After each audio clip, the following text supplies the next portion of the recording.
snippet of different services that are available to people in the community. There's going to be a lot of information in this segment. So what we want to do is have each person do their presentation, which will take about 10 minutes. And then after that, we're going to take questions from any panel member that you might have. So as people are going on, write down your questions and maybe write down what segment it was so that people know that it's more towards housing or more towards supported living or self-determination, so that after all of the presentations are over, we'll have time to try to get to a lot of different questions. Does that make sense? How that's going to work? So I'm Mike Keeley. I am the Director of Consumer Services for San Andreas Regional Center. We are an agency that goes from Palo Alto to King City, and right now we work with 16,500 families. When I started with San Andreas about 21 years ago, we had about 8,000 families. So we've more than doubled in that amount of time. We have Dana Hooper that's going from Life Service Alternatives that's going to talk about residential care facilities. We have Gina Jennings, who is from Hope Services, that's going to talk about supported living. And we have Jan Stokely that's going to talk about housing options. And then Trudy is going to talk about self-directed services. Okay, so with that, Dana, I'm going to turn it over to you. Yes, good morning. Let me know if this is, can you hear me all right? All right, good morning. I'm Dana Hooper, Executive Director at Life Services Alternatives. I'm a parent and have been an Executive Director at Life Services for the past 10 years. I'm going to speak on the group home or adult residential facility, community care facility model. These are all names that are used to describe this particular model. I wanted to give you some perspective. Roughly 55% of the adults with disabilities 22 and over live at home. The next biggest category is almost 23%, which live in some sort of a community care facility. The third slice, which is smaller but still significant, is almost 16% with supported living or independent living services. So these are the most common models for housing and care delivery. I'm going to talk about community care facilities, and I wanted to contrast it to supported living. The primary difference is that in a community care licensed facility, you are essentially getting what I would call a complete service, meaning room, board, and care.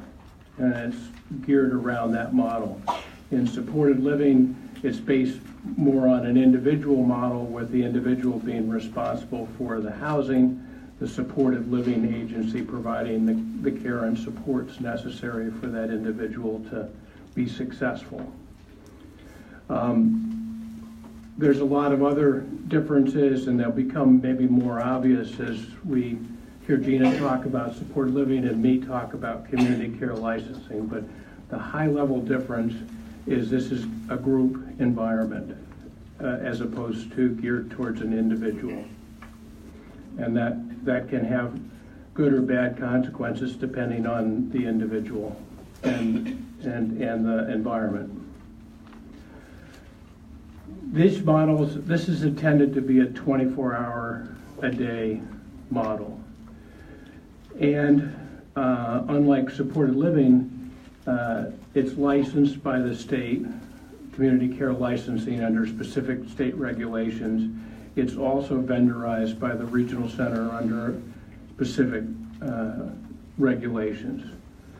There are many different kinds as well as levels, and I'll try and give you an understanding of how that plays out and makes it essentially match up with the needs of the individuals who would be living there. Typically 4 to 6 residents per facility. The service provider in order to get licensed, must control the facility. The reason that you need to control the facility is so that it's there to provide the services in over time. If you don't control the facility, well, that's just another one of those changes that could interrupt your ability to deliver services. The staffing is 24/7. The level depends on the level of the home and the care needed for the individuals who live there. Each individual still has their IEP, if a person-centered plan or whatever, this is their residential portion. The service provider is there to partner with them to be able to support them in attaining their goals. Excuse me? Just quickly, what does IPP stand for?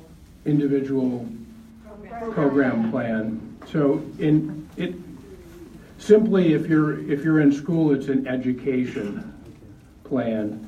If you graduated from school at some point, we just call it an IPP. Does that? In residential care model, the day portion of the day, you would go to work or go out, is reserved for a day program, and so it's expected that the individual will sort that out and be part of an appropriate day program. Big deal, is it a nonprofit or is it a for-profit? I mean, I think it's important to understand what the provider's motivations are. In our case, we're a not-for-profit organization founded by family members for the provision of service in our community. Service levels reflect the needs of the individuals. So there are different levels, and it's somewhat of a complex system, but I think it's important to understand that part of exploring this option for an individual is understanding their needs and understanding how they would be provided for in a level of service. Rates are determined by the state. Staffing minimums are determined by the state. All these things are determined by essentially regulations. And within that system, you can have great care and you can have not so great care. It's a very highly regulated environment. So if you're looking at this option, part of what you need to be looking for is a great provider who's going to be around for the long term. A level 4 is the is one of the categories, and basically it's a level that's geared around how much help does someone need with daily living, how much help do they need getting around, and how much help do they need staying safe. And the more they need on those, the higher the level of the home. It's in that sense, it's linear. In reality, there's quite a bit of grayness between the levels and between whether a particular individual would thrive at this level and get this kind of supports that he or she needs. There are some levels or some individuals who need care that goes way beyond the highest level. And there are some specialized homes, and they tend to fall into two categories for people with difficult behaviors and people with enduring medical needs. LSA has 5 homes that are special for people with special health care needs, and it's a very specialized home. So, depending on the needs of the individual, there is a whole range of different options. What's good about this? Well, first of all, and somewhat I speak from personal experience, is the ability to socialize, to develop relationships with your roommates, with the people you live with. And this can be a great thing. For the wrong individual living with the wrong people, it can be like your experience might have been the first time you went away to college and lived with a roommate that you didn't choose. Could be great, could be awful. But there is opportunities for socialization. There's an opportunity to work with others, to build skills in a home environment. And it can, in fact, be like your home. Not just in a physical sense, but also in a sense of the relationships, of the opportunities to grow, et cetera, et cetera. The biggest con I see is that it is a group living situation where you share resources. So you can't do what you want to do all the time, but welcome to life. But it is a shared resource. When we have a home that has 5 residents and there's 2 or even 3 staff, that's still less than 1-to-1. So in theory, if everybody wanted to go the opposite direction, we're 2 people short for supporting them. So that's what I mean by shared resources. And more resources, my presentation's up there. Different places you can go to get more perspective on this model, not just mine, but others, and et cetera. So thank you all.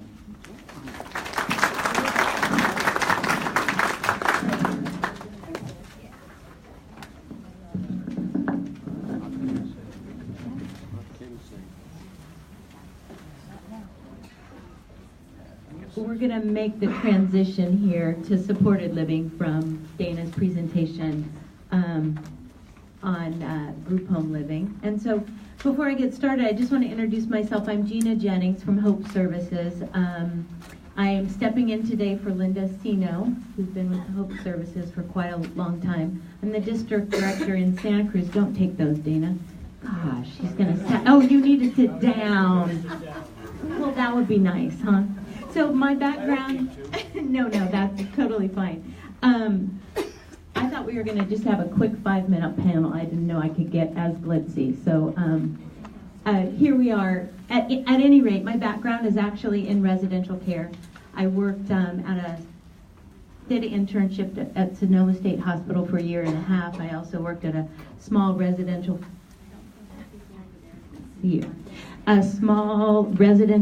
care program that actually was a mini institution called Los Trompas in Lafayette, where 85 people lived, and then a few people lived in group homes. So I have a great knowledge of how that system works. I also have a brother with a developmental disability that used the array of services as well. So it's always interesting to see how things have happened. So in the late 80s, well, I don't know, Trudy, Jan, tell me, but I think it was 80s, we started a pilot project in our state, and it was called CSLA, Community Living Service Arrangements. And several advocates, people with developmental disabilities and their families, got together and said, hey, just because we use wheelchairs and we have health needs and we need nursing care, we don't always want to live with our parents for the rest of our lives. And we don't always want to live in ICF, intermediate care facilities, and we don't want to always live in nursing facilities. So can you help us out and try to figure out a way that we could live differently? And so that happened. We were actually part of a pilot project with, I don't know, I think 5 regional centers at the time got behind that pilot project. I worked at Regional Center East Bay at that time. And then what happened, born out of that pilot project in our state, was supported living services. Happened around 1990, 91, 92. Every regional center in our state began providing the service. We've grown and changed and morphed the whole time. But supported living today is really based on 5 basic principles. And I put this over, this packet kind of over there. There's a purple sheet which gives you 4 resources about supported living. Gives you, San Andreas has information because any service starts with your IPP and your service coordinator. So you should always know that that's the place to start for supported living and any other service. Then there's a link to the Department of Developmental Services website, which talks about supported living. Gives a great one-page kind of profile, no pun intended, about what supported living is and the broad range of services that it provides for people. Then there's another link which is to California Supported Living Network. And that's a network of providers and people with developmental disabilities and their families. And they try to keep that updated and give you pretty good information on what the service is. So, and then if you want to spend an hour and a half with Linda Sino, you can go on YouTube, and she does a really intense, long, hour and a half training on what supported living is and isn't. And it's really worth it. I mean, cooking dinner, put it on. So it's worth it there. So it's if you want a more in-depth look at supported living, you can do that. So anyway, supported living is based on 5 principles, basically. And the first principle is that you're able to live in a home of your own. You're able to live in a home of your own. You're also able to pay for that home of your own with your own resources. Pretty important distinction. So you're able to rent an apartment, a room in someone else's house. Maybe your family has set up some place and they're exorbitantly wealthy right now and they're able to buy you a home, condo that you live in. 1,000 different things happen. So housing is something Jan's going to talk about, I'm not going to talk about. But the premise is the home is yours, you're on the lease, and you pay for what happens in that home. PG&E's in your name, your landline is in your name if you have one anymore, but everything is in your name. You choose where you live and with whom you live with. And for some families, they usually gasp when I say that, because that's sometimes a big risk. I got 5 minutes. We're going to speed through this. Mike asked me if I was going to be able to do this in 10 minutes, and the answer is no. So the services are self-directed. And again, there's 5 principles of supported living. It's all over there. I'm basically reading to you. So you make decisions if you're in that services on what you want to do every day. You might want to go to a day program. You might want to get a job. You might be going to school, etc. The service is based on relationships, the circle support, and Dr. Carissa talked a lot about that today and the importance of circle support and how important it is to community living and living outside of your family home, so I'm not going to belabor that point. Services are flexible and tailored, so if your needs change, the support you receive in supported living changes, and so this is what it looks like. I support somebody who, and this is a true story, his name is Kevin, moved out of his family home, used a wheelchair, had cerebral palsy, began having swallowing issues, began having other health issues. Just because Kevin had those problems in his own apartment didn't mean that he moved back to his own family home. It meant that we brought in what we needed to be able to help him stay in his own home. Kevin had aspiration pneumonia several times. The point is, Kevin ended up leaving his family home at 30, and by 45, in his life, going through his life planning process, how he wanted his life to end based on his cerebral palsy and support needs that he had, his life, he was able to die in his own home with the support of his family and friends. So that's what it looks like. It doesn't mean you move to get care. It means that you be creative enough with your support team to be able to make it work in the community. There's 1,000 million wonderful success stories about supported living. I was able to support somebody his first year at UC Berkeley. He didn't love that the old lady was the one who got to go with him to class, but I took the best notes. So he it worked out great. He ended up dropping out of school like my daughter did.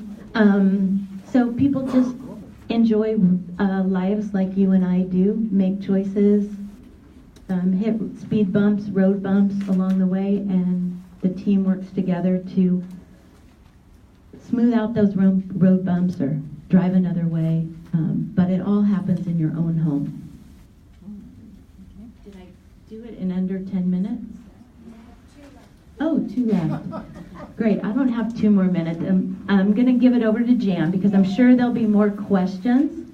And again, there's a packet of information, 5 different pages, and a purple page that gives you just a list of places that you can find more information out about supported living.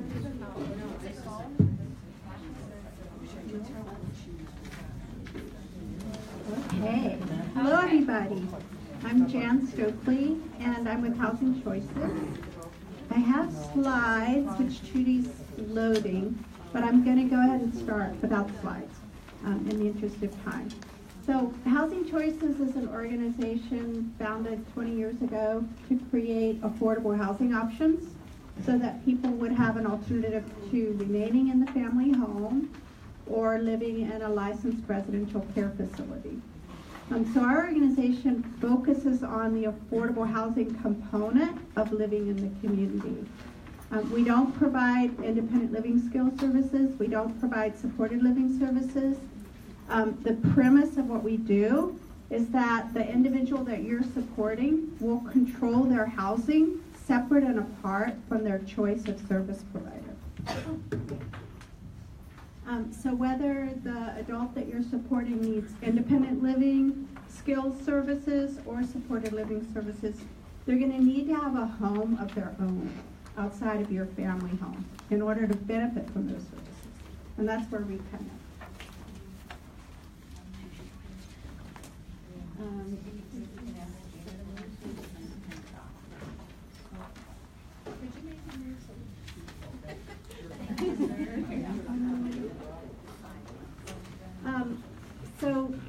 To use the services of Housing Choices, you should start with an individual program plan that has a goal of living outside the family home.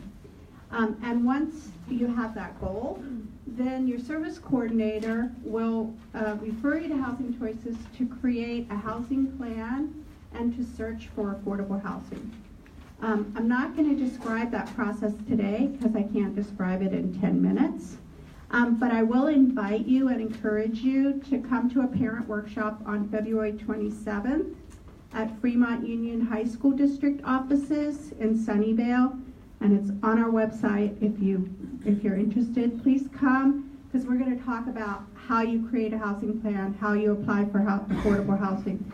In a nutshell, to secure an affordable place to live in our high-cost region, you need to have a plan that allows for 3 to 5 years of disciplined application and monitoring and waiting and following up. Because our region is one of the highest cost housing markets in the nation, there's not enough affordable housing for everybody. There are long wait lists. You will be successful, but you have to work at it over a 3 to 5 year period. And then once you get that apartment, the lease is in your adult child's name, and they will have housing security for as long as they continue to comply with the lease, and they'll be able to change their services around the housing as their service needs change. So it's a good option, but it takes time to realize. So our housing strategies that we focus on include creating affordable housing properties that include a certain percentage of affordable rental apartments for people with developmental disabilities. We call that inclusionary housing or set-asides. And there's a list of our existing properties over on the table. And then a second strategy that we promote is shared housing. So we support people to live in single-family homes with roommates. We call them co-ops. And with support from San Andreas Regional Center, they each have their own lease. They each have their own independent living skills provider, and we're just running the home and making sure it's a good place to live. And then a third strategy that's pretty new is called accessory dwelling units. And that may be a housing option for those of you who are homeowners. And we're going to talk a little bit more about that. Yeah, I don't see you pointing it in the right place. Okay, so inclusionary housing, we have properties with rental units set aside for people with developmental disabilities. In Santa Clara County, we currently have 15 properties, and we're supporting 250 people in those properties to live in their own place with their own individual service components. The benefits of this is we have a separate wait list for the set-aside units. So once a person gets on the wait list, we're going to support them through the wait list process and through the move-in process, which can be pretty daunting without support. The units are affordable to someone who doesn't have a Section 8 voucher. If you're familiar with Section 8, you know that the Housing Authority of Santa Clara County hasn't even opened their wait list in more than 10 years, and there are 14,000 people on the wait list. And then, as I mentioned before, the services are separate from the control of the housing. So you can move from the housing to a better housing option and keep your services, or you can stay in the housing and change your services as service needs change. And we focus on housing that's near public transit, shopping services in asset-rich communities. And we focus on extremely high quality, well-built, healthy housing. So that's that model. And I'm going to have my clicker click for me. Okay, and these are some of our properties. Basically, they're throughout Santa Clara County, from Mountain View to Gilroy. They range from small buildings with 14 units to 100-unit buildings where we have 29 of the units set aside for our folks. It's a great variety, but and we also have more coming online. So would you click, please? This is just, the set-aside model can work in, okay, let's try this. The set-aside model works in large market rate properties. So for about 20 years, we've had 23 units at a for-profit housing site in Santa Clara. The typical apartments rent for $3,000 a month, but we have 23 that are affordable. And we have people who've lived there successfully since we opened it in 2000. We also have set-aside units in a senior housing property for people with developmental disabilities who are 55 and older, and that's a very rapidly growing part of our population because lifespans are extending, right? We have family units and we have studio units. In the family units, we support people to have roommates. So you can team up with friends and be in a 2 or 3 bedroom unit, split the cost of the rent 2 or 3 ways, and it becomes much more affordable. Okay, next slide. In the co-op homes, each resident has a lease of their own bedroom, and they each have their own ILS service, and Housing Choices has a resident coordinator. So at both the apartments and in the co-ops, San Andreas Regional Center funds us to have a person on site to meet weekly with each person in their apartment, and also to meet weekly with the property manager to make sure everything's going well. Finally, I want to talk about accessory dwelling units. This is something new that we're trying to support families to research and evaluate. If you're a homeowner, California has been changing the state laws to remove local barriers to creating an accessory dwelling unit. An accessory dwelling unit is a granny flat or a cottage. It's a separate dwelling unit that you create at your single family home. And so this is a great way to leverage the resources that you already have and create a housing option with your dollars. And if you spend the dollars, you know that the benefit of the investment will stay in your estate. So if you're interested in learning more about accessory dwelling units, we're trying to convene a parent learning community. If you're a homeowner and think that might be an option, please get in touch with me. The main issue that we're still sorting out is Will the regional centers treat the accessory dwelling unit as a separate home? We think that they should because it's a legally separate dwelling unit, but we need to get that clarified. And then some of the cities are imposing owner occupancy requirements, so we're trying to clarify the issue of when a special needs trust owns the home, but the beneficiary lives there, that would meet owner occupancy. So lots of opportunities there. But basically, our housing strategies depend on local advocacy, and this is where you come in. Almost every single housing opportunity that I've described has come about because parents and consumers have organized in their specific community to make it happen. Can you just click on the next slide? In California, well, the Regional Center has no responsibility to pay for your child's housing, right? You're expected to pay for housing out of the child's income or your resources. But each California jurisdiction, each city or county in California has a responsibility to meet the local housing needs of its entire community, including people with developmental disabilities. So they have responsibilities to address the housing needs of our community, but they don't really know much about our community. We're pretty invisible to city council and to planning commissions and to people who make decisions about affordable housing. So we are really working hard with support from our regional center to help our consumers and their families have their voices heard in local decision making about affordable housing. So if you're interested in that, go on our website, fill out an interest form, and help us advocate for more housing opportunities for our folks. And your voice is very powerful. I have to stop. Because of your roots, relationships. When parents turn out, when consumers turn out, you have a really big impact. But we need you to turn out and make a difference for affordable housing.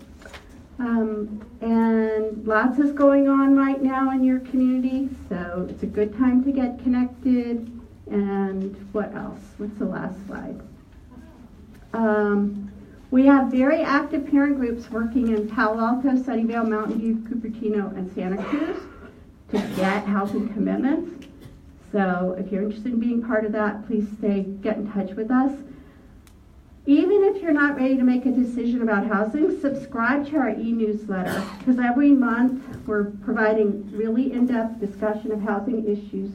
We're providing case studies of a whole great range of people who are living successfully in community housing. So subscribe to the newsletter, get inspired. It may not be the right time now, but start thinking about it. Thank you.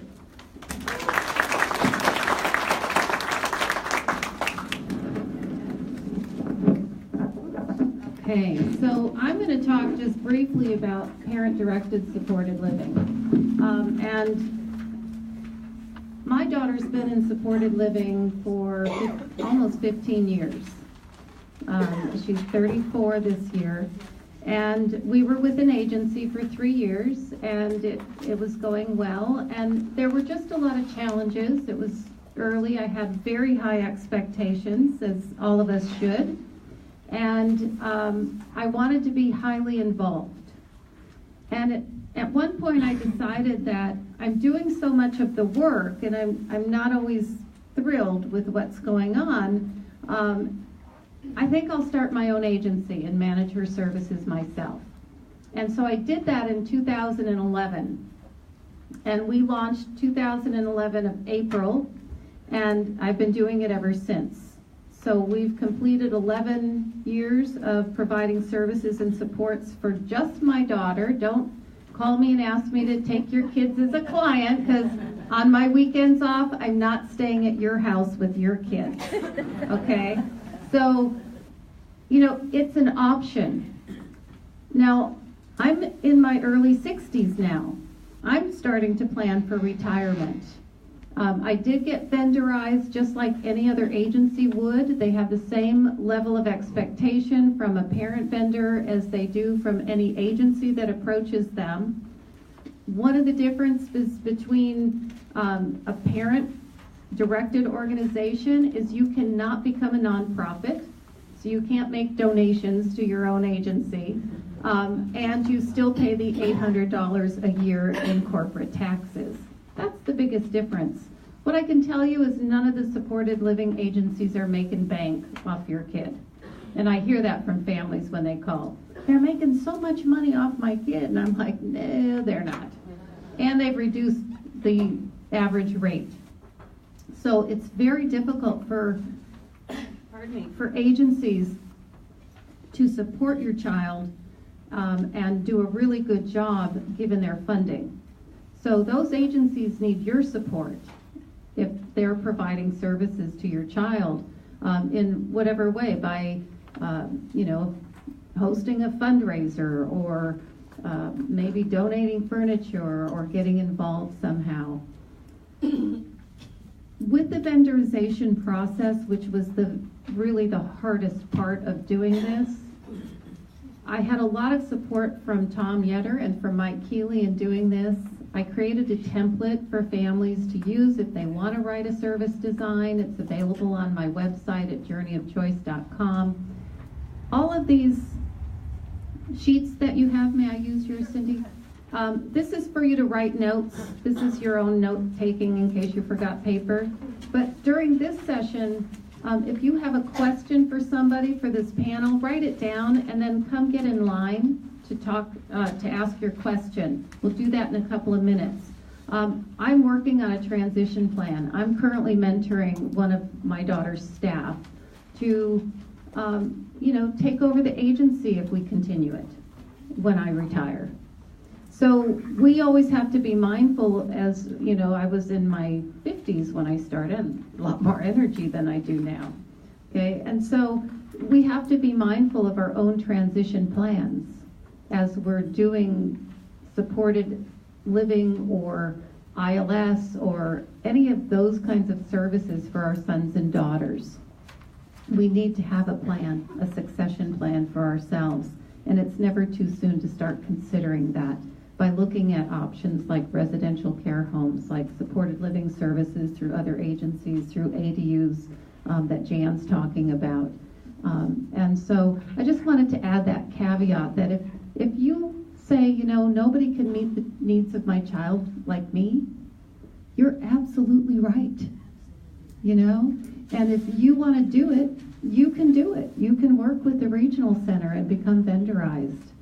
But it's a lot of responsibility. It's a lot of work, and they have the same expectations from you as an individual as they do from all the agencies. And they really do their best to help support you along that path. I'm going to turn this over to Mike now, who's going to talk about self-determination. How many of you have heard of self-determination? So about less than half of you. So he's going to enlighten you, and then we will take your questions.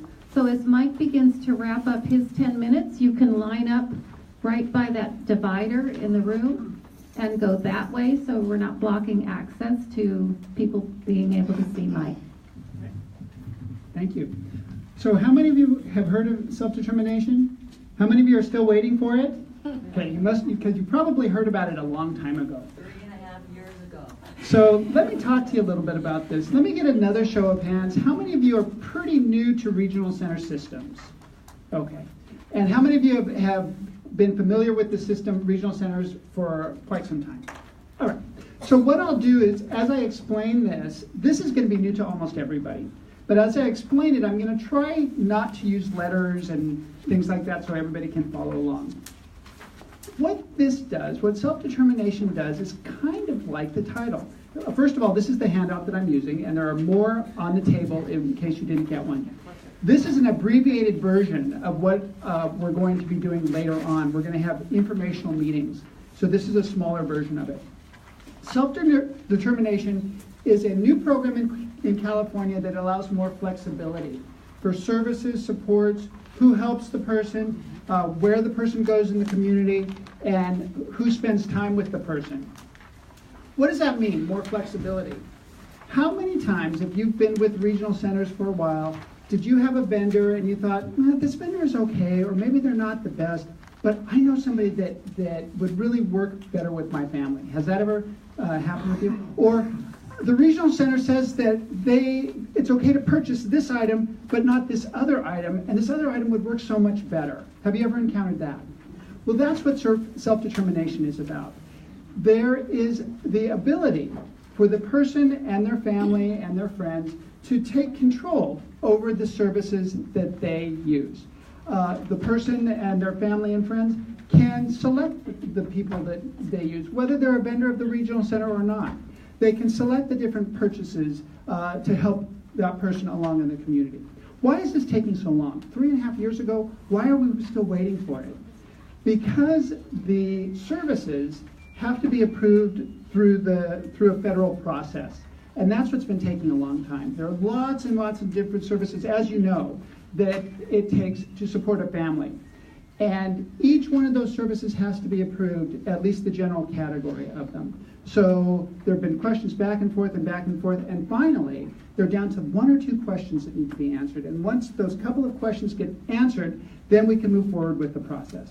So there are 5 principles of self-determination: the freedom to plan your own life and make your own decisions, authority on how your budget is spent for your services and supports. Imagine that one, because a lot of times you don't have the choice of where that budget is, but this time you do get to decide how the budget is spent. Support, you get to choose your own paid and unpaid services and supports.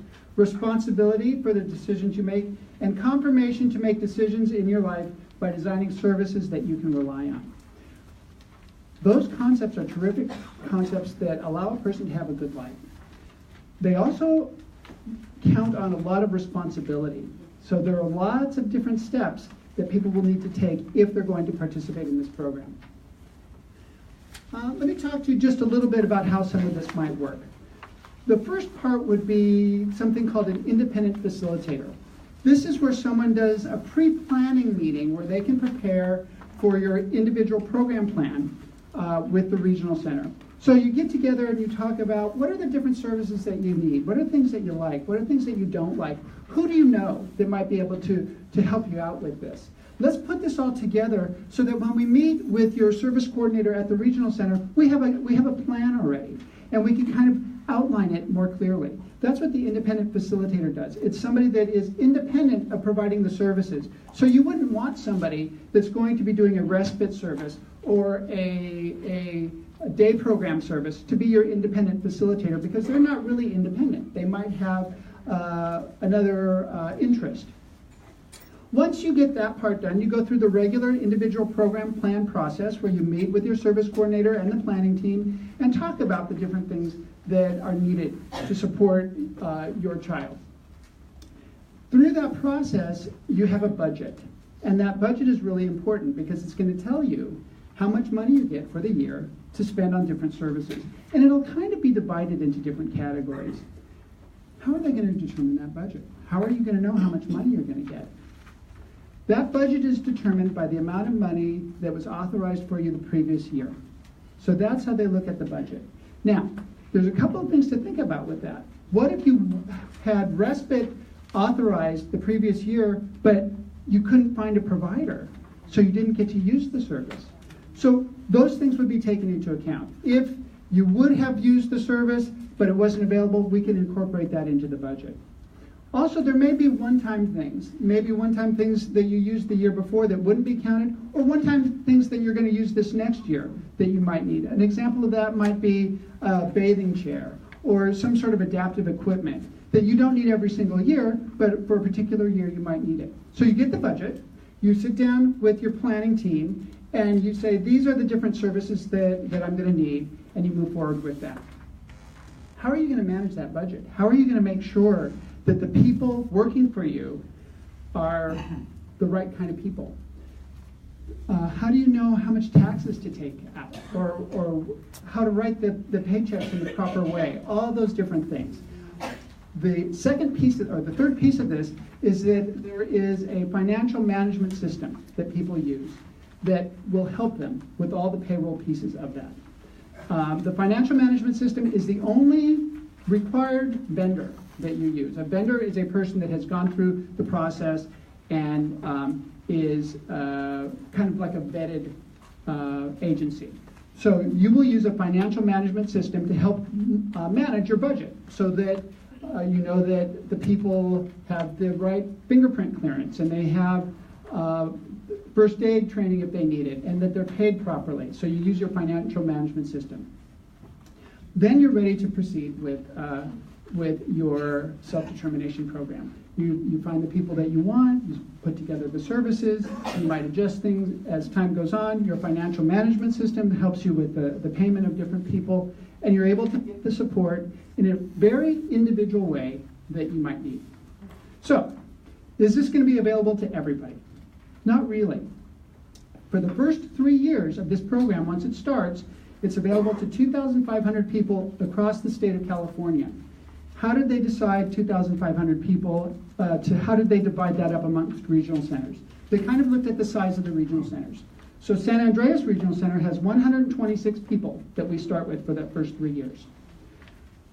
How do you know whether you will be one of those 126 people? How is that going to work? The very first thing that you'll need to do is, if you're at all interested in self-determination, you want to go to an informational meeting that the regional center is going to conduct. And the very last page, I think, on your handout has a whole bunch of different informational meetings that the regional center is going to provide. During that, it's probably going to be a couple of hours or an hour of presentation, maybe an hour of questions. During that time, we're going to go through each of the things that I talked about in detail. If people are still interested in self-determination after going through that information meeting, then we will get a list of names and we give them to the Department of Developmental Services. From that list, the department will randomly select people to participate. We are right now collecting an interest list of people that have heard about self-determination and want to potentially participate. Interestingly enough, we have 126 people on that list. So my expectation is that we will get more than that are eventually interested. And then move forward with the informational meeting. Then we give the names to the department chooses the people, and then they can continue with self-determination. How are we gonna do the questions? I think questions are gonna be over on this side. So if you have your questions. Quick, it says Spanish. You do offer it in English also? Oh yes, they will all be in English. But we have people there that will be speaking Spanish and Vietnamese, and we will use headsets also for people. So all of the presentations will be primarily in English, with the exception of one that's not listed there. And then, but there will be Vietnamese and Spanish translation available. And the materials are also in different languages. Does this apply to all the area regional centers or just San Andreas? It applies to all the regional centers. So there are 2,500 people that are going to be selected. San Andreas has 126. If you're part of another regional center, they will have a different number, kind of depending on how big they are. Thank you. So, and then after the 3 years, it's open to everybody. Why do you think they're doing that for 3 years? Well, there might be some bumps along the way. Because the 20 years of pilot The program. 20 years wasn't enough, right? Okay. Hopefully, does that give you a really broad brush overview of what self-determination is? Excuse me. Okay. Yes. If your child already has San Andreas services and you have a person dealing with her case, how does this help? Okay, so then we'll get the questions over here. So self-determination will be available to anybody who is an ongoing regional center consumer. That means over the age of 3, so not early start people. So over the age of 3, you will still have a service coordinator. You'll still be part of the regional center system. It's not that you go away from San Andreas or East Bay or Golden Gate. You're still part of the regional center. It's just that instead of choosing the regional center vendors, you get to choose who you want to provide the services, and you manage your own budget. Let's start with the